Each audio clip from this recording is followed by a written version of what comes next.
بسم الله الرحمن الرحیم. الحمد لله و الصلاة و السلام علی حبیبنا و مولانا رسول الله. وقتی میاییم در شیوه تربیتی پیامبر اکرم صلی الله علیه وسلم نگاه میکنیم، میبینی که پیامبر چه افرادی رو تربیت کرده. این افرادی که وقتی یک کاری به اونها واگذار میشه با عشق، اصلا احیانا پیامبر اشاره میکنه، احیانا اشاره نمیکنه، خودشون میان پیشگام میشن یا رسول الله اجازه بده ما فلان کاری رو بکنیم. کاری رو که انجام میدن با عشق انجام میدن، تمام توانمندیش رو به کار میگیرن تا به بهترین شکل و بهترین وجه اون قضیه رو انجام بدن با عشق.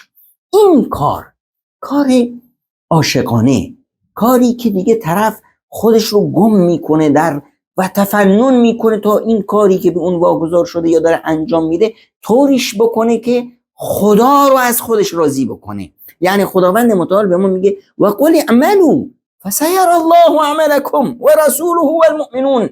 و این مؤمنون وقتی یه فعالیت و تلاشی رو میکنین طوری انجام بدید که میدونید فردا خداوند متعال این کار شما رو میبینه، در خداوند میبینه، خداوند از کارت لذت ببره.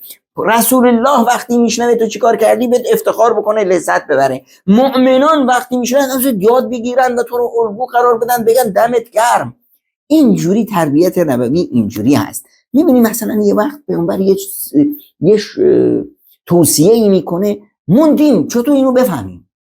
به ما میگه عزیز من اگر دیدید که قیامت داره برپا میشه، یعنی دیدی قیامت داره برپا میشه یعنی چی؟ یعنی داری با چشای خودت میبینی خورشیدی که از مشرق میومد الان داره از مغرب میاد، با چشای خودت داری میبینی که کوها داره تیکه تیکه میشه، مثل به صورت ابرا میپره به آسمون، با چشای خودت میبینی که چه زلزله ویرانگری اومده، تمام دنیا داره تار و مار میشه و از بین میره.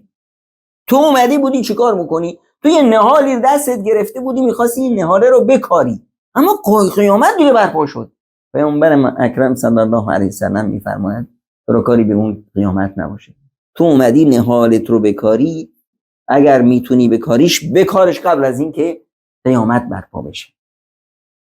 این حس مثبت نگری که انسان یک انسان پویای کوشایی باشه که دستاورد داره میده.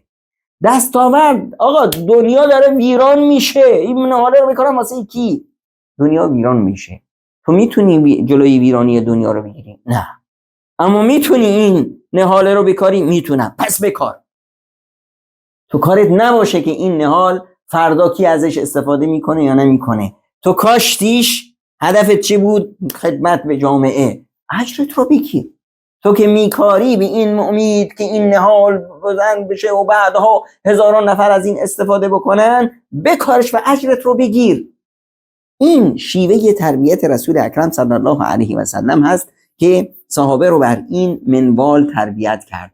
این تربیت باعث شد که ما ابوبکرها و عمرها، عثمانها و علیها و قعقاها، سعد ابن ابی وقاصها و مصعب ابن عمرها و جعفر و بلالها داشته باشیم. این شیوه تربیتی رو که آقا تو اون چیزی که در توانت هست فعالیت بکن، نه اینکه بشینی روزه بخونی که آقا ما نمیتونیم، آمریکا چونین کرد و اروپا چونین است و فلان چونین است. عزیز من تو رو کار به کار اونا نباشه. تو اون توانمندی هایی که خداوند به تو داده از اونا بازپرس میشی، از جوونیت ازت پرسیده میشه، از مال و ثروتی که خداوند بهت داده که از کجا آوردی، کجا مصرف کردی، جوونی تو چه کار کردی، قدرت و توانمندی تو چه کار کردی، علم و دانش و هنری که خداوند بهت داده چه کارش کردی. اینا چیزایی هست که ما ازش پرسیده میشیم. پس خودمون رو برای این لحظه پرسش، برای لحظه‌ای که سرمون رو بالا بگیریم بتونیم تو چشای پیامبر نگاه بکنیم، توی بهشت آماده بکنیم. نه اینی که بیاییم تو یک اقیانوسی از اوهام خودمون رو غرق بکنیم و هیچ کاری نکنیم. عزیز من نهاله رو بکار، کاریت نباشه، اجرت از الله بگیر.